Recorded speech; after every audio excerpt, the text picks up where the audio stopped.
a fanfiction story based on the Game of Thrones universe. Ripples of Fate from the author. Carrack's Blood a Serpent. Summary. What would have happened if Jaime Lannister had remained in the capital, and Ser Barristan had gone north instead? A man who had served House Targaryen faithfully for many years. A man who knew his prince very well. Chapter 1.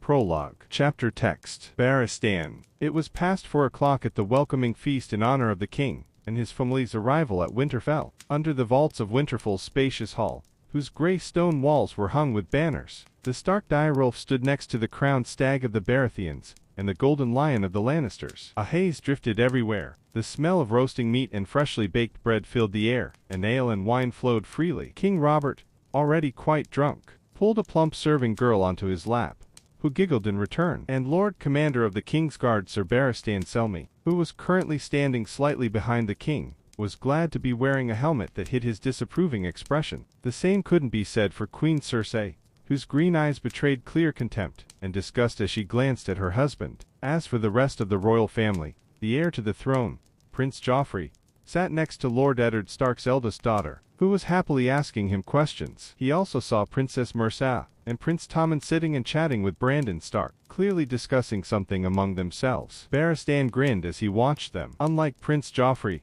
who, under his mother's influence, had grown up, to put it mildly, a rather spoiled and cruel child, the princess and the youngest prince were growing up to be quite good and kind children, and Barristan hoped it would remain so. He glanced around the hall again, searching for any possible threat to the king, who had already reached under the maid's skirts, causing her to giggle even more. It's good that no one noticed this.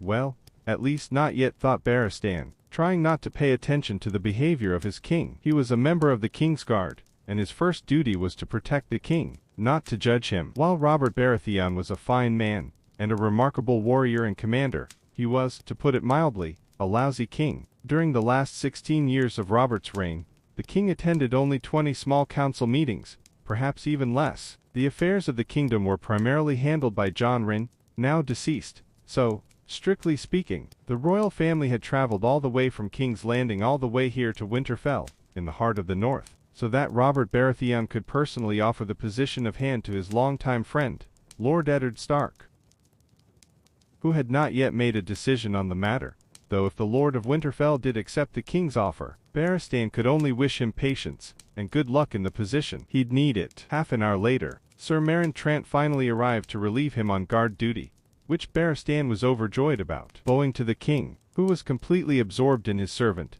he headed for the exit of the Great Hall. Actually, he wasn't supposed to go north in the first place. Originally, 3 King's Guard were supposed to accompany the king and his family, Sir Meryn Trant, Sir Burrows Blount, and the Queen's twin, Sir Jaime Lannister. But at the last moment, Robert refused to take Lannister with him, leaving him in the capital, citing, as he said, "I want to at least get some rest in the north, away from those damned blondes, especially since my wife and her dwarf brother will be there anyway." Stepping out of the great hall into the cool northern night air, Barristan noticed the Queen's aforementioned younger brother, standing and discussing something with a dark-haired youth. "Oh, Sir Barristan."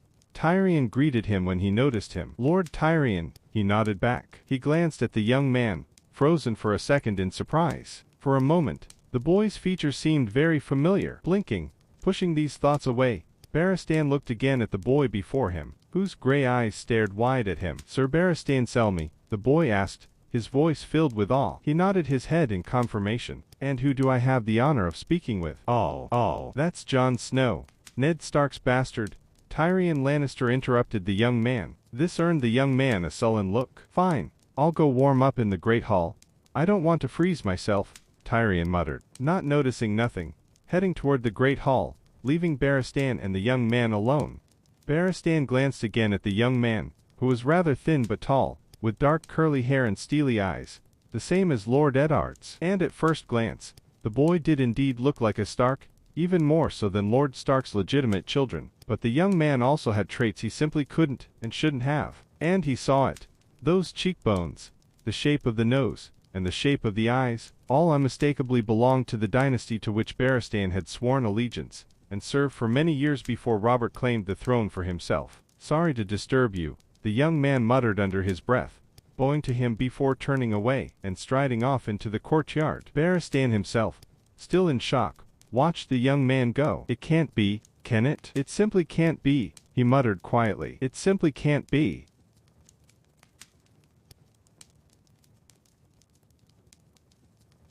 Eddard. Lord Eddard was alarmed as he sat in his solar, reading reports from Wyon and Leuven on how much the king and his family's visit had cost Winterfell. He tried to get as much work done as possible while he was here, to make it a little easier for Robb to assume his role as Lord of Winterfell, while Ned himself would be in the south as the new hand of the king, who, apparently, didn't care about anything around him, except wine and whores. In fact, that was exactly what Robert had told him back in the crypts. "I don't grant you mercy, Ned. I want you to rule in my place while wine and whores drive me to the grave." Ned put one of the reports aside, and leaned back in his chair, thinking about what his friend had become in these 16 years. Instead of the muscular, dark-haired youth with blue eyes that sparkled with joy, he was a huge, fat, and clumsy bore. To be honest, Ned seriously considered turning down the position offered to him, and staying here in the north near his family. But the news he received 2 weeks ago from Lysa Ring, his wife's younger sister and Jon Rin's widow, made him change his mind. After all, what she reported was, to put it mildly,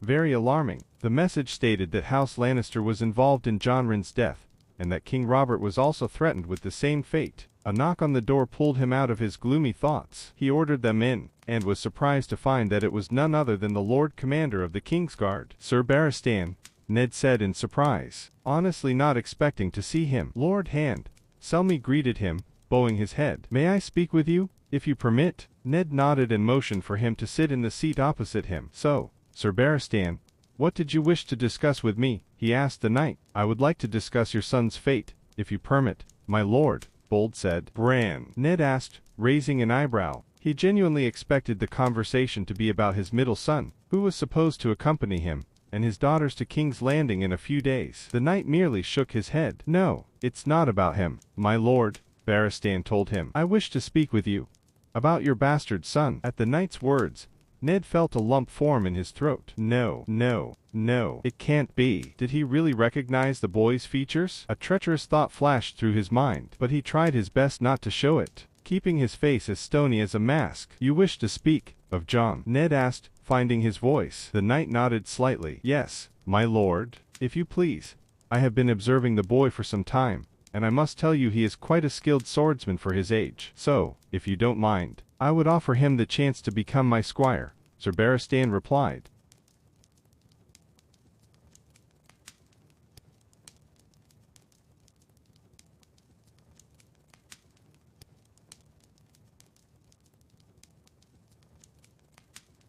Chapter 2. The Last Days in Winterfell. Barristan was absolutely certain that the young Jon Snow, whom everyone believed to be Lord Eddard Stark's bastard son, was not. After that first meeting with the boy in the courtyard of Winterfell, Barristan began to study him closely, watching from afar, from the shadows. The longer he did so, the more he saw in the boy, in Jon, the ghost of Rhaegar Targaryen. Barristan recalled the events of 16 years earlier, after the capital had fallen and Ned Stark had fled following a heated argument with Robert Baratheon over the Lannisters' punishment for their crimes against Princess Alia, the young Princess Rhaenys, and Prince Aegon, a point on which Barristan fully agreed. After the siege of Storm's End had been lifted, Ned Stark rode further south in search of his sister, and found her dying of a fever. In the Tower of Joy, under the protection of his 3 brothers-in-arms, Lord Commander Sir Gerald Hightower, nicknamed the White Bull, Sir Oswell Went, nicknamed the Bat, and Sir Arthur Dayne, better known as the Sword of the Morning. According to Lord Stark, the guards refused to let him see his sister, leading to a fight in which all 3 Kingsguard and most of Stark's company perished. Afterward, Lord Stark found his sister dying of fever, but at least that's the story. Barristan knew from Eddard's words, when he returned to the capital with his sister's bones, and the infant he claimed was his bastard, fathered by an unnamed girl. Barristan was greatly surprised then that Lord Stark, a noble youth at the time, had fathered a bastard, just as it was a shame that his 3 white-cloaked brothers remained in Dorne, near Lady Lyanna, rather than journey to Dragonstone to swear fealty to Viserys Targaryen, the only male Targaryen. But now, 16 years later, when he saw the young man in the Winterfell courtyard, a boy with the Stark's eyes and hair, but with the features of Prince Rhaegar, the true chronology of events began to emerge in his mind. The Kingsguard always protects its king first and foremost, and the 3 deceased knights were not the type to throw their oaths to the wind. If Lord Eddard Stark's words were true, and he and his men had clashed with the King's Guard to the death, then logically the King's Guard were protecting their young king, the son of Crown Prince Rhaegar and Lady Lyanna. After Lord Stark found his sister and her son, it was quite clear that Lord Eddard Stark might have claimed the boy as his own to protect him from the wrath of Robert and the Lannisters. Well, at least that was the picture he had in mind, although, in truth, he wasn't yet certain, as Rhaegar already had a wife and 2 children. But Barristan also knew that Rhaegar had admired the Stark girl, and even crowned her Queen of Love and Beauty during the tourney at Harrenhal, the day all the smiles faded. Could Rhaegar have taken Lady Lyanna as his wife? Perhaps as a second wife? Barristan supposed that was entirely possible. Princess Alia was a good woman, but there was no love between them, only duty. He didn't know what to make of all this, didn't know what to do with his suspicions, and he had no one to discuss them with here. So, for now, all he could do was watch the young man from afar. But when Barristan learned from the servants that Lord Stark's bastard son, Rhaegar's son, was planning to go to the Wall with his uncle, and take the Blacks, Barristan decided to act after all. How could he allow Rhaegar's last living child to live his entire life on the Wall? So, he went to Lord Eddard in his solar and offered to take the young man as his squire. And during his conversation with the new hand, Barristan didn't miss the man's nervousness, more than usual, though he was clearly trying to remain impassive. But Barristan clearly saw the man's nervousness, the way his eye twitched, the way his lips pursed during their conversation, and how Lord Stark reluctantly agreed to speak with Jon about Barristan's proposal. Well, now everything is in the hands of the young Targaryen, he thought to himself, heading towards his quarters.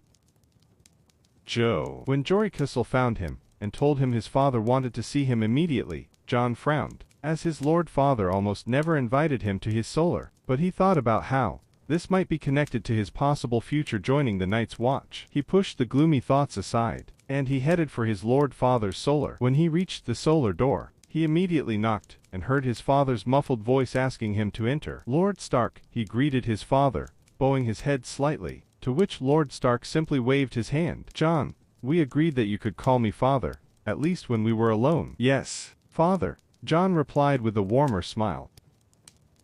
Come here, sit, his father said, gesturing to the seat in front of him, which Jon did immediately. There was silence between them for a moment. Jon saw his father cast him strange glances, until he decided to speak. Jon, I called you on a matter that may be connected to your future, his father told him. Father, we've already discussed this. My future is on the Wall. You gave me permission to go with Uncle Benjen to Castle Black. His father raised his hand, urging him to stop. Yes, Jon, we discussed this, and I did give you permission to go to the Wall, and you are still free to do so if you choose to reject another offer. Jon raised an eyebrow. What offer? Lord Stark took a deep breath and spoke. Lord Commander Sir Barristan Selmy came to me today with an offer to take you as his squires. Jon's eyes widened at these words and he looked at his father in surprise.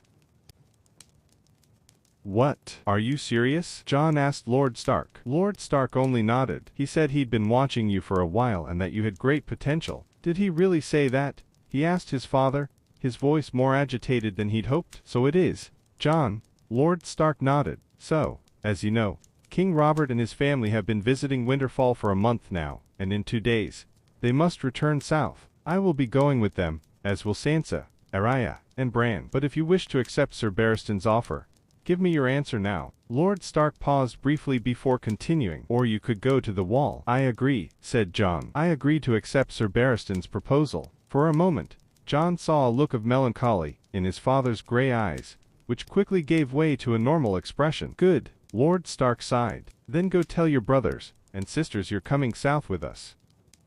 Jon rose from his seat, and was already approaching the door when his father called out. Jon, wait. He did so and looked at his father, who now had a stern expression on his face. I want you to know, we're going south, straight into a snake pit. Remember that, and never forget. Friends, if you watched this video to the end, and you are interested in this topic, then subscribe, like, and comment.